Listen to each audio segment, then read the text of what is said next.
বাংলাদেশের আইন কতটা জঘন্য হইলে এর মতো একটা মহিলা ধর্ষণ মামলা আমাকে দিতে পারে? মারধর ও হুমকির অভিযোগে সাবেক বান্ধবী দায়ের করা মামলায় গ্রেপ্তারের কয়েক ঘন্টার মধ্যেই জামিন পেয়েছেন জনপ্রিয় টিকটকার আব্দুল্লাহ আল মামুন ওরফে প্রিন্স মামুন। বৃহস্পতিবার ঢাকার মেট্রোপলিটন ম্যাজিস্ট্রেট মোহাম্মদ জুয়েল রানা শুনানি শেষে তার জামিন মঞ্জুর করেন।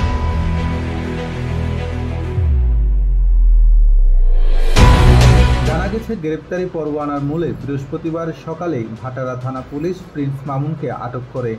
এরপর তাকে দুপুরে আদালতে হাজির করা হয়।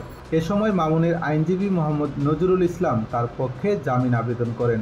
শুনানি শেষে আদালত জামিনের আদেশ দেন।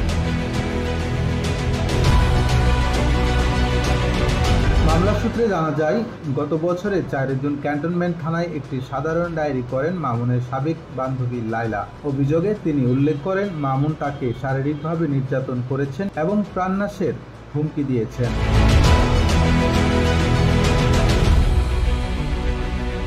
আদালতের অনুমতি নিয়ে পুলিশ তদন্ত শুরু করে। তদন্ত শেষে ভাটারা থানার উপপরিদর্শক আতিকুর রহমান সৈকত চলতি বছরের 18 ফেব্রুয়ারি আদালতে প্রতিবেদন দাখিল করেন, যেখানে ঘটনার সত্যতা পাওয়ার কথা উল্লেখ করা হয়।